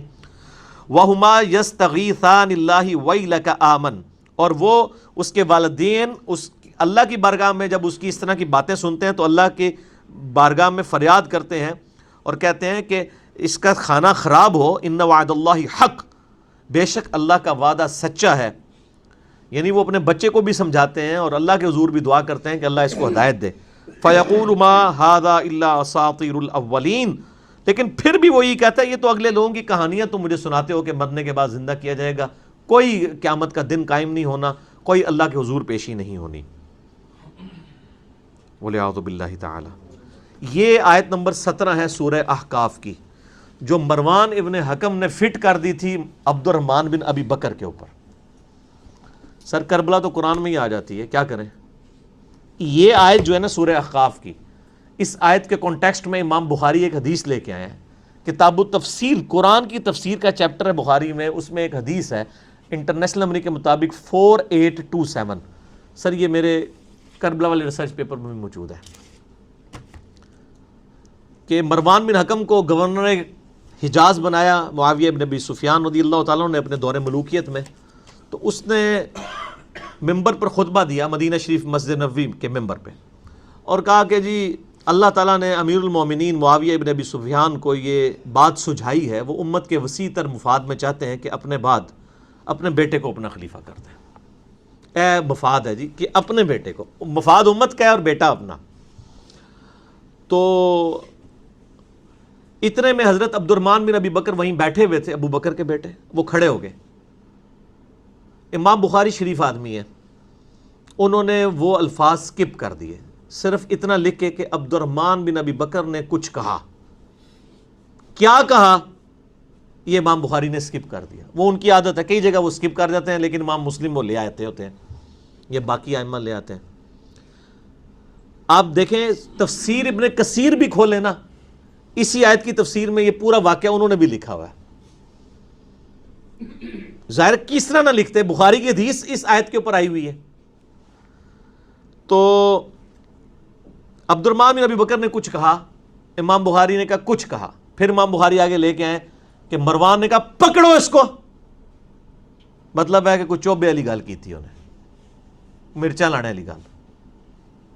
تو وہ حضرت عائشہ کے حجرے میں گھس گئے اپنی بہن کے، اپنی جان بچانے کے لیے، مسجد نبی کے ساتھ ایڈجسٹنٹ تھا۔ اب مروان ظاہر ہے کہ سب لوگوں کے سامنے، اس کے فوجی بھی حضرت عائشہ کے حجرے میں تو نہیں جا سکتے تھے، باقی لوگوں نے کہنا تھا کہ ام المومنین کا حجرہ ہے، تم لوگ اتنے گستاخ ہو، اس طریقے سے گھس گئے ہو۔ وہ اس لیے چلے گئے کہ ان کی بہن تھی۔ تو پھر اس کا غصہ ٹھنڈا نہیں ہوا، مروان بن حکم نے مسجد نبوی میں خطبہ دینے کے دوران ہی جب اس نے دیکھا عبد الرحمن بن ابی بکر بچ گیا، پکڑا نہیں گیا، گرفتار نہیں ہوا، تو اس نے خطبے کے دوران ہی کہا کہ ہاں ہاں عبد الرحمن بن ابی بکر تو وہی ہے نا جس کے بارے میں قرآن میں سورہ احقاف کی 17 نمبر آیت نازل ہوئی تھی، تو ہی اپنے باپ سے کہتا تھا نا کہ مجھے تم لوگ یہ جھوٹے قصے کہانیاں سناتے ہو کہ مرنے کے بعد زندہ کیا جائے گا۔ یعنی حضرت ابو بکر کے بیٹے کو وہ کافر بنا رہا ہے۔ حضرت عائشہ سے صبر نہیں ہوا، بخاری کے الفاظ ہیں، انہوں نے کہا اس کو خاموش ہو جا، آل ابی بکر کے بارے میں قرآن میں کوئی آیت نازل نہیں ہوئی سوائے وہ آیات جو میری برات میں جب مجھ پہ تہمت لگی تھی تو اللہ نے قرآن میں سورہ نور کی آیات نازل کی تھی. آل ابی بکر کے بارے میں یہ آیات ڈائریکٹلی نازل ہوئی ہیں ان کو مخاطب کر کے. اس کے علاوہ قرآن میں کہیں آل ابی بکر کا ذکر موجود نہیں ہے، اور تو قرآن کی یہ والی آیت کافروں والی میرے بھائی کے اوپر فٹ کر رہا ہے. یہ بخاری کی حدیث ہے 4827. اچھا، وہ اب بیچ میں جو مسنگ پورشن ہے وہ ابن کثیر بھی لے کے آئے ہیں. وہ مسنگ پورشن جو ہے وہ سنن نسائی الکبریٰ کے اندر بھی موجود ہے. وہ مسنگ پورشن المستدرک للحاکم میں بھی، یہ حدیث کی کتابوں میں ہے. وہ سارا میں نے الحمدللہ اس کے اندر جمع کر دیا ہے. ٹھیک ہو گیا. یہ واقعہ کربلا کا حقیقی پس منظر 72 صحیح الاسناد حدیث کی روشنی میں. وہ کیا تھا؟ مروان نے جب یہ خطبہ دیا نا، مسنگ الفاظ آف بخاری، جب اس نے کہا نا کہ امیر المومنین کو بات سجھائی اللہ تعالیٰ نے. یہاں بھی ہمارے حکمران یہ کہتے ہیں نا کہ جی امت کے وسیع تر مفاد میں ہم جو ہے وہ اسمبلیوں کو ڈیزالو کرتے ہیں اور یہ کرتے ہیں. وہی ملوکیت ہی ہوتی ہے نا. میں ماشاء اللہ کو اس لیے ملوکیت کہتا ہوں. ڈیموکریٹک کنٹری ہے، ایک آئین کے تحت چل رہا ہے، تو آئین کسی کو توڑنے کا حق نہیں ہے. تو وہ جب یہ کہہ رہا تھا نا باتیں، تو اس دوران اس نے اپنی بات کی سپورٹ میں ایک جھوٹ بھی بول دیا. اس نے کہا جس طرح کہ ابو بکر نے بھی تو عمر کو اپنا خلیفہ بنایا تھا، تو عمر حضرت ابو بکر کے بیٹے تھے. تو مثال یعنی سوال گندم جواب چنا. تو ظاہر ابو بکر کے اوپر جب تہمت لگے تو ابو بکر کا بیٹا وہاں موجود ہو تو سر وہ تو کھڑا ہوگا نا پھر کہ کی تو بوگیے میں مارنا ہے جھوٹیا حکومتی ملے. ابو بکر کا بیٹا سامنے بیٹھا ہے اور تو یہ کہہ رہا ہے کہ ابو بکر نے بھی تو امت کے وسیع تر مفاد میں. تو ابو بکر کا بیٹا تو جوان تھا، عبد الرحمن بن ابی بکر، اس کو تو خلیفہ نہیں بنایا تھا، اور عمر کو بھی مشورے کے بعد بنایا تھا. وہ بھی انہوں نے خود نامزد نہیں کیا ہوا تھا. جب صحابہ نے کہا آپ پوائنٹ آؤٹ کریں، اس کے اوپر ڈیبیٹ کر لیں گے، تو پھر انہوں نے کتنے مشورے کے بعد حضرت عمر کو نامینیٹ کیا اور اس کے اوپر پھر کنسنسس ہوا. وہ بھی 1-2 ہفتے کا پیریڈ لگا. اب وہ جو بخاری کہتے ہیں نا کہ جی عبد الرحمن بن ابی بکر نے کچھ کہا، وہ کیا کہا؟ وہ سنن نسائی الکبریٰ میں ہے. انہوں نے کہا سیدھی طرح کیوں نہیں کہتا کہ تیرا امیر المومنین معاویہ چاہتا ہے کہ کیسر و کسریٰ کی سنت کو زندہ کرے، ابو بکر و عمر کی سنت کو نہیں. اب بڑی سخت بات تھی نا یہ. تو اس کے اوپر اس کو غصہ آیا. اس نے کہا پکڑو اس کو. پھر وہ حضرت عائشہ کے اجرے میں گھس گئے. بخاری میں تو اتنا ہی ہے کہ اس نے کہا پکڑو اس کو، اور حضرت عائشہ نے اندر سے کہا خاموش ہو جا، میرے بھائی کے بارے میں یہ آیات نازل نہیں ہوئی ہیں. لیکن سنن نسائی الکبریٰ اور حاکم کے اندر آگے الفاظ یہ موجود ہیں کہ حضرت عائشہ نے کہا مروان میرے بھائی کے بارے میں تو آیات نازل نہیں ہوئی، لیکن تیرے بارے میں نبی علیہ السلام نے فرمایا تھا حکم پہ لعنت، اس کی اولاد پر لعنت، اور تو مروان بن حکم اسی لعنت کا حصہ ہے. تو اپنے باپ کی پشت میں تھا تو اللہ کے نبی نے تیرے اوپر لعنت کی ہوئی ہے. لعنتی شخص، تو میرے بھائی کے بارے میں بات کر رہا ہے، تیری تو اوقات اپنی ہے. تو یہ لعنتی لوگ جو ہیں یہ آل امیہ کے دور میں گورنر ہوا کرتے تھے، جن پہ اللہ کے نبی نے لعنت فرمائی ہوئی ہے. یہ پوری حدیث ہے. تو یہ سورہ احقاف کی 17 نمبر آیت کے کانٹیکسٹ میں چونکہ آتی تھی، تو یہ تفسیر تو نہ ڈاکٹر اسرار صاحب کبھی بیان کریں گے قرآن کی، یہ تفسیر نہ ڈاکٹر ذاکر نائک کبھی بیان کریں گے قرآن کی، کیونکہ ظاہر ہے سنی شیعہ تفریق ہو چکی ہے. یہ باتیں اس پلیٹ فارم سے بیان ہوں گی. حالانکہ قرآن میں تو پہلے سے ہی یہ واقعات موجود، بخاری میں پہلے سے موجود. میں نے کوئی آ کے ڈسکور تو نہیں کر لی ہیں، میں نے بخاری خود سے تو کوئی کہیں زمین کے خزانے میں سے تو کھود کے نہیں نکالی ہے. لیکن فرقہ واریت کی لعنت نے یہ ساری چیزیں اوور لک کروائی ہوئی تھی. البتہ تفسیر ابن کثیر میں یہ موجود ہے، لیکن وہ تفسیر کے اندر ہی لکھا ہوا ہے. وہ آندہ بھی کوئی 100 سال کوئی فرق نہیں پڑنا تھا. لیکن جب یہ چیز ویڈیو میں آ جاتی ہے نا، پھر علماء بھی ہوش میں آتے ہیں، یار ابن کثیر لکھے ایسی کتنی بار پڑھے، سامنے نظر ہی نہیں آیا.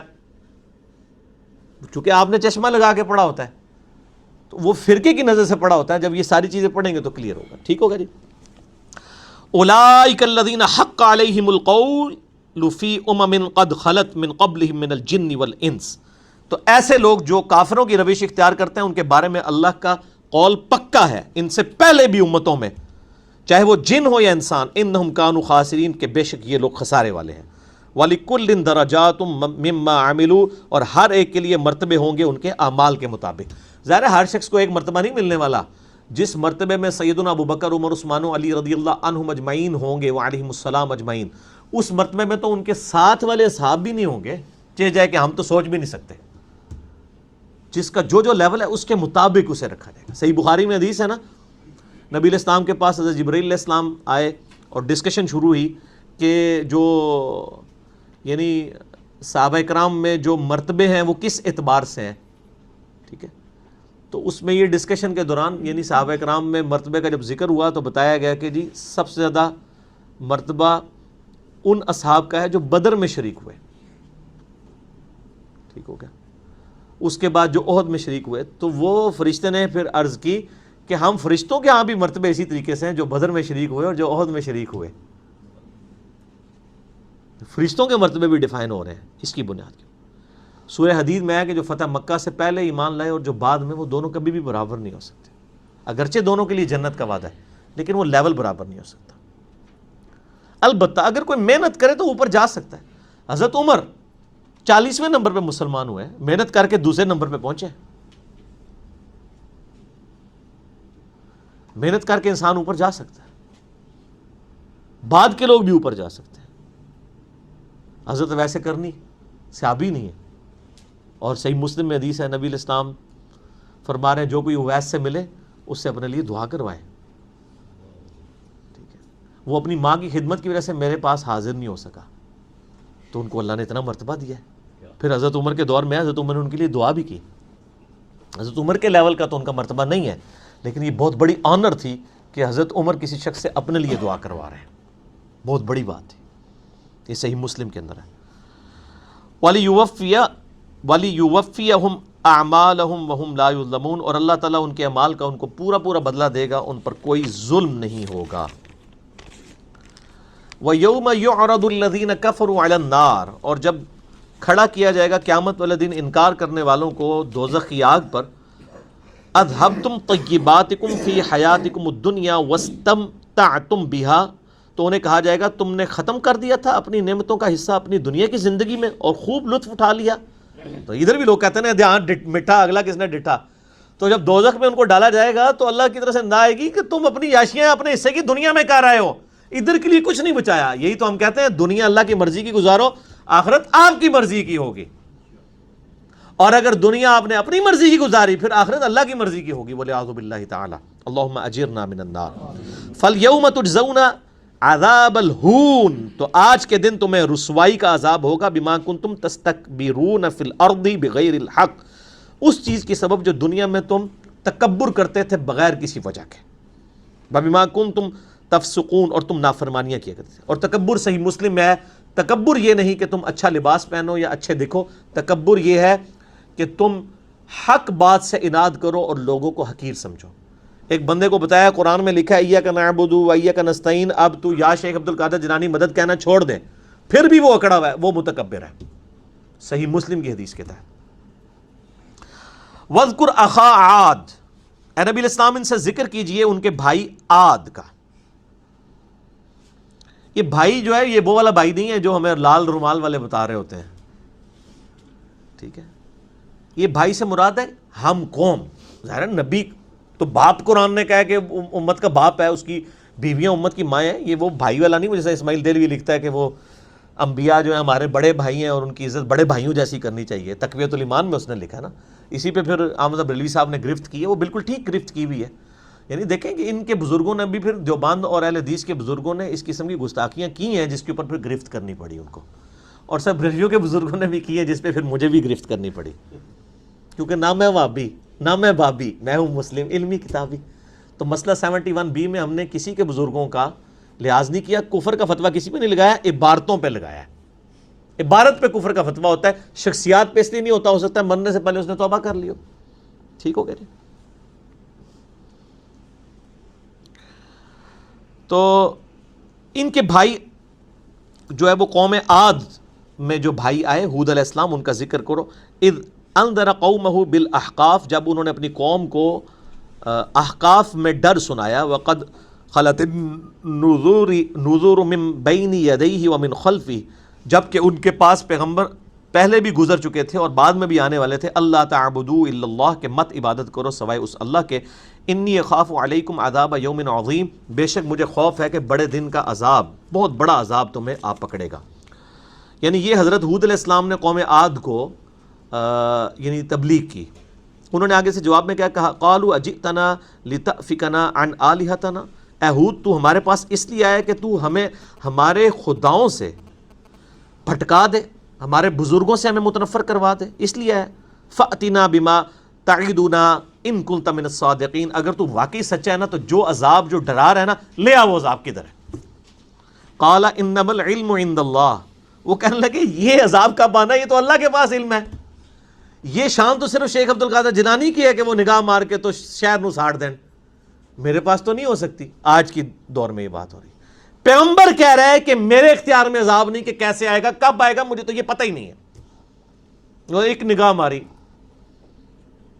سب کچھ ساڑ دیتا، مرید بھی ساڑ دیتا، لوٹا بھی۔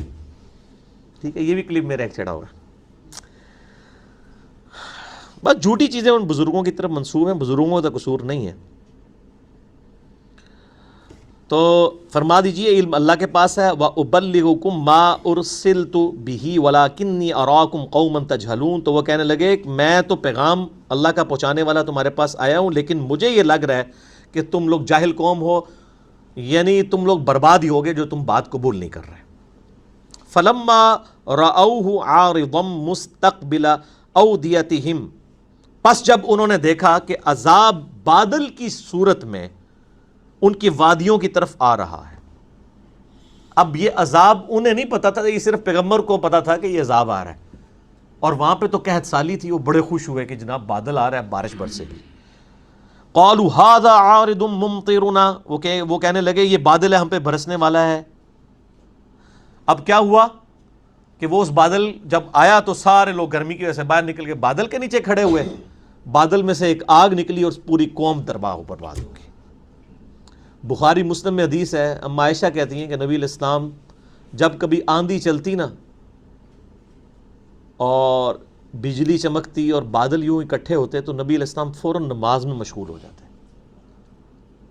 تو ہم کہتے ہیں کہ باقی لوگ تو خوشیاں مناتے ہیں کہ بارش آ رہی ہے، آپ اللہ کے ڈر سے نماز میں مشغول ہو جاتے ہیں۔ تو آپ فرمایا کرتے عائشہ مجھے کیا پتا کہ اس بادل کے اندر سے اللہ کا عذاب آئے گا یا رحمت۔ سر یہ یقین ہونا چاہیے، مسبب الاسباب کے اوپر نظر ہونی چاہیے، اسباب کے اوپر نہیں۔ تو یہ آپ صلی اللہ علیہ وآلہ وسلم کا خدا کے اوپر یقین تھا کہ اسباب بھی نظر آ رہے ہیں، لیکن یہ نہیں پتا، حالانکہ ہمارے بچے کو بھی پتا ہے کہ بارش برسے گی، لیکن پیغمبر کا ویژن کیا ہے؟ کیا پتا آگ ہی برسے۔ اور پھر نبی علیہ السلام یہی آیت تلاوت کیا کرتے تھے۔ اسی آیت کے کانٹیکسٹ میں صحیح بخاری میں یہ حدیث بھی موجود ہے، جیسے وہ 17 نمبر آیت کے کانٹیکسٹ میں وہ والی حدیث تھی مروان والی، اس والے کانٹیکسٹ میں صحیح بخاری کے اندر حدیث موجود ہے کہ نبی علیہ السلام پھر یہ آیت تلاوت کیا کرتے تھے، ھذا عارض ممطرنا، تو انہوں نے بھی تو کہا تھا کہ یہ بادل ہے جو ہم پہ برسے گا، بل ہوا مستعجلتم بہ، نہیں یہ تو عذاب ہے جس کی تم جلدی بچا رہے تھے۔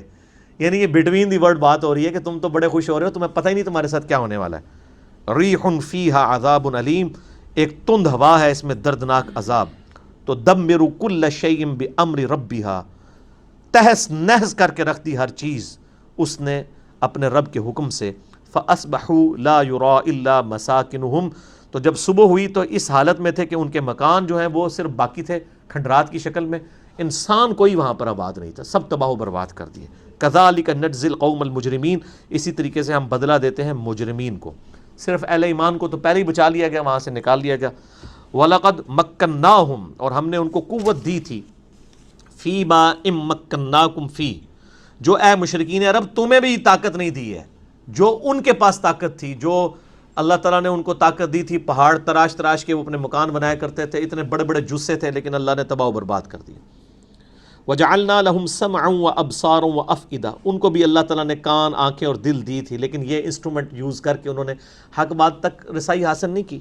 فَمَا أَغْنَى عَنْهُمْ سَمْعُهُمْ وَلَا أَبْصَارُهُمْ وَلَا أَفْئِدَتُهُمْ مِنْ شَيْءٍ، لیکن کوئی کام نہ آئی ان کی آنکھیں، ان کے کان اور ان کے دل۔ جب اللہ کا عذاب آ جائے تو کوئی تدبیر کام نہیں آتی، انسان بھاگ کے جا ہی نہیں سکتا، خود جا کے عذاب کے نیچے کھڑے ہو گئے، کسی کے دماغ میں بھی نہیں آیا کہ اس میں سے آگ برس سکتی ہے۔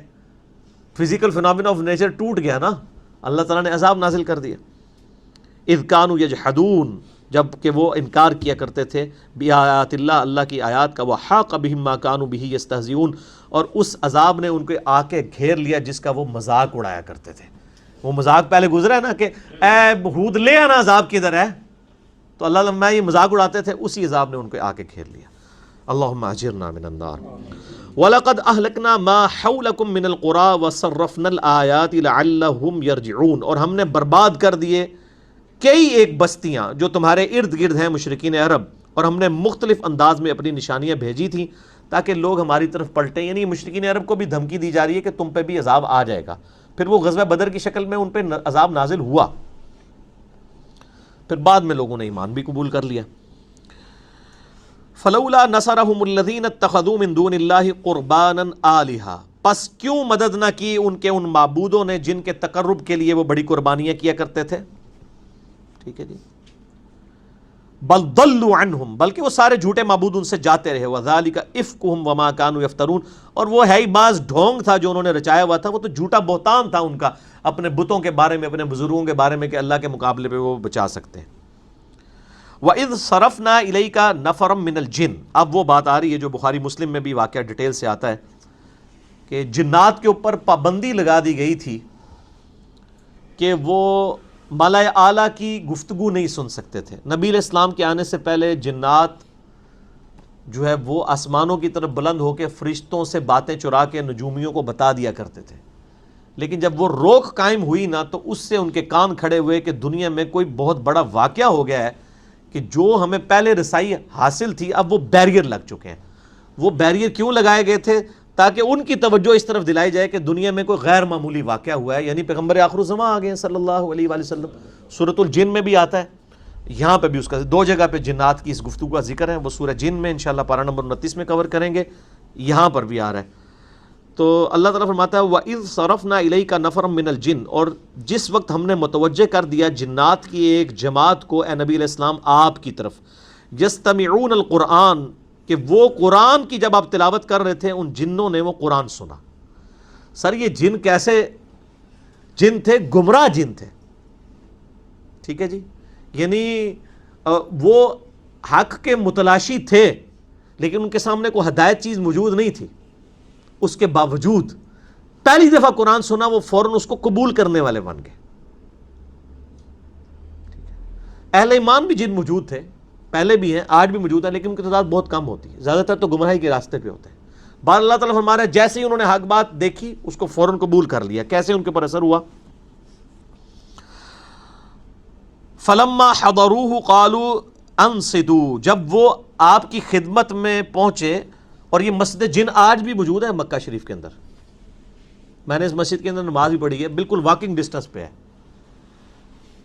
جہاں پہ نبی علیہ السلام، یعنی اس وقت تو مسجد نہیں تھی، اب وہاں پہ مسجد جن بنا دی گئی ہے. یعنی وہ آپ کا ایک خیمہ تھا، وہاں پہ آپ بیٹھ کے قرآن کی تلاوت کر رہے تھے اور وہاں سے جنات گزرے اور انہوں نے قرآن سنا.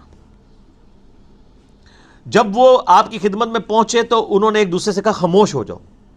یعنی یہ قرآن پڑھا جا رہا تھا. فلما قضی، جب تلاوت ہو چکی، وَلَّوْا إِلَىٰ قَوْمِهِمْ مُنذِرِينَ، تو وہ لوٹے اپنی قوم کی طرف ڈر سناتے ہوئے. قرآن بس سنا، وہاں سے قوم کے پاس جا کے انہوں نے وہاں پہ شور مچا دیا کہ بھائی اپنی آخرت کی فکر کرو، اللہ نے مرنے کے بعد تمہیں اٹھانا ہے، زندہ کرنا ہے، پوچھنا ہے تم نے کیا عمل.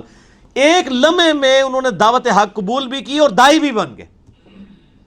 یہاں تو بندے بوڑھے ہو جاتے ہیں، ان کو پھر بھی بتانا چاہتا ہے کہ سر اونٹتے بال چٹے ہو گئے، داڑھی رکھ لو. وہ کہتے نہیں حال ہے نہیں تھوڑا.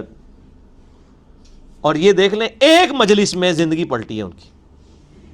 جیسے کہ وہ جادوگروں کی زندگی حضرت موسیٰ علیہ السلام کے وہ جب واقعہ ہوا فرعون کے دربار میں، آئے تو فرعون کی طرف سے تھے لیکن موسیٰ علیہ السلام پہ ایمان لے آئے. اپنی قوم کی طرف ڈر سناتے ہوئے گئے. قالوا یا قومنا، انہوں نے کہا ہے ہماری قوم جنات، انا سمعنا کتابا انزل من بعد موسیٰ، ہم نے ایک ایسی کتاب سنی ہے جو موسیٰ علیہ السلام کے بعد نازل ہوئی ہے. مصدقا لما بین یدیہ یہدی الی الحق، جو پہلی کتابوں کی تصدیق کرتی ہے اور حق کی طرف رہنمائی کرتی ہے. وَإِلَىٰ طَرِيقٍ مستقیم، اور سیدھے راستے کی طرف. یا قومنا اجیبوا داعی اللہ، اے ہماری قوم قبول کر لو اللہ کے اس دائی محمد رسول اللہ کی دعوت کو صلی اللہ علیہ وآلہ وسلم. وَآمِنُوا بِی، اور ایمان لے آؤ. وہ خود تو ایمان لے آئے، انہوں نے کہا تم بھی ایمان لے کر آؤ. یغفر لکم من ذنوبکم، وہ بخش دے گا تمہارے گناہوں کو. وَیُجِرْکُم من عذاب علیم، اور تمہیں عذاب علیم سے، دردناک عذاب سے نجات دے گا۔ وَمَن لَا يُجِبْ دَاعِيَ اللَّهِ، اور جو کوئی قبول نہیں کرے گا اللہ کی دائی کی دعوت، فَلَيْسَ بِمُعْجِزٍ فِي الْأَرْضِ، تو یاد رکھو وہ اللہ کو عاجز نہیں کر سکتا زمین میں۔ وَلَيْسَ لَهُ مِن دُونِهِ أَوْلِيَاء، پھر اس کا کوئی مددگار بھی نہیں ہوگا اللہ کے مقابلے پہ۔ یعنی ہم نے تو اسلام قبول کر لیا، اگر تم اسلام قبول نہیں کرو گے اللہ کا کچھ نہیں بگاڑ سکو گے، اپنا ہی بیڑا غرق کر لو گے۔ اولئک فی ضلال مبین، پھر ایسے لوگ ہوں گے کھلی گمراہی میں۔ اولم یروا ان اللہ الذی خلق السماوات والارض، کیا لوگوں نے نہیں دیکھا کہ اللہ تعالیٰ نے آسمانوں اور زمین کو پیدا کیا؟ ولم یعی بخلقہن بقادر علی ان یحیی الموتى، اور اللہ تعالیٰ کو کوئی تھکان محسوس نہیں ہوئی یہ سب کریشن کرتے ہوئے، وہ اس پر بھی قادر ہے کہ مردوں کو زندہ کر دے۔ بلا، کیوں نہیں، انہ علی کل شیء قدیر، بے شک وہ ہر چیز پر قدرت رکھتا ہے۔ ویوم یعرض الذین کفروا علی النار، جب منکرین کو، انکار کرنے والوں کو قیامت والے دن پیش کیا جائے گا آگ کے اوپر، اللہ تعالیٰ ان سے فرمائے گا الیس ھذا بالحق، کیا یہ سچائی نہیں ہے؟ تم دنیا میں کہتے تھے یہ اگلے لوگوں کی کہانیاں، اب یقین آیا، پتہ چل گیا یہ سچائی ہے۔ اس لیے دنیا میں لوگ کہتے ہیں نا جی اگے جاؤں گے تو پتہ لگ جائے گا، تو میں کیا کہنا، اگے جاؤ گے تو لگ پتہ جائے گا۔ یہ وہی لگ پتہ کی ہے، الگ پتہ کی عربی ہے یہ، الیس ھذا بالحق، کیا یہ سچ نہیں ہے؟ قالوا بلا وربنا، وہ کہیں گے اے اللہ تیرے رب ہونے کی قسم واقعی سچ ہے، لیکن کوئی فائدہ نہیں ہونا، دنیا میں تو جا نہیں سکتے۔ قال فذوقوا العذاب بما كنتم تکفرون، تو اللہ تعالیٰ فرمائے گا نہیں اب تو چکھو عذاب جو تم دنیا میں انکار کیا کرتے تھے۔ فاصبر کما صبر اولو العزم من الرسل، اے نبی علیہ السلام آپ اسی طرح صبر کیجئے جس طرح کہ اگلے اولو العزم پیغمبروں نے بھی اپنے دشمنوں کے خلاف دعوت حق کے دوران ان کو صبر کرنا پڑا، آپ بھی مشرکین عرب کی ایذاؤں پر صبر کیجئے۔ ولا تستعجل لهم، اور ان پر عذاب کی جلدی نہ کیجئے، عذاب کی جو قسط جب آنی ہے وہ اسی وقت آنی ہے، وہ قتال کی شکل میں غزوہ بدر اور احد کے اندر اور خندق میں آئی۔ مسئلہ نمبر میرا 85 ہے، قرآن اور قتال ہمارے نبی علیہ السلام کی دو خصوصیات۔ کأنہم یوم یرون ما یوعدون، جس دن وہ عذاب دیکھیں گے جو ان کا یعنی ان سے وعدہ کیا تھا، لم یلبثوا الا ساعۃ من نہار، تو وہ یہ گمان کریں گے کہ وہ دنیا میں تو ایک گھڑی انہوں نے گزاری تھی۔ جب وہ عذاب نظر آئے گا، وہ تو بخاری مسلم کی حدیث ہے کہ مرتے ہی قیامت قائم ہو جاتی ہے انسان کے لیے، تو جیسے ہی وہ یعنی ان کو موت کے بعد عذاب نظر آئے گا تو وہ ان کو لگے گا دنیا میں تو انہوں نے ایک لمحہ ہی گزارا تھا، یعنی دنیا کی زندگی پوری عیاشی بھول جائیں گے اس کی وجہ سے۔ بلاغ، یہ تو پیغام ہے قرآن۔ فَهَلْ يُهْلَكُ إِلَّا الْقَوْمُ الْفَاسِقُونَ، تو اس قرآن کے پیغام آ جانے کے بعد کیا نافرمانوں کے علاوہ بھی کسی کو ہلاک کیا جائے گا؟ یعنی یہ اب حق آ چکا ہے، اب بھی کوئی نافرمانی کی روش اختیار کیا کرے تو وہ تو ہلاک ہی ہوگا، اور جو نہیں کرے گا اللہ تعالیٰ کو کوئی شوق نہیں نعوذ باللہ کسی کو عذاب دینے کا۔ تو اللہ تعالیٰ ہمارے کیا اس قرآن کے آنے کے بعد بھی لوگ حق قبول نہیں کریں گے اور فسق کی روش اختیار کریں گے یہاں تک کہ انہیں ہلاک کر دیا جائے؟ وَلِعَوْذُ بِاللَّهِ تَعَالَى اللہم اجرنا من النار، اللہم اجرنا من النار، اللہم اجرنا من النار، اللہم من احییتہ منا فاحیہ علی الاسلام ومن توفیتہ منا فتوفہ علی الایمان۔ سورہ احقاف مکمل ہوئی، اگلی صورت ہے سورہ محمد جسے سورہ قتال بھی کہتے ہیں صلی اللہ علیہ وآلہ وسلم۔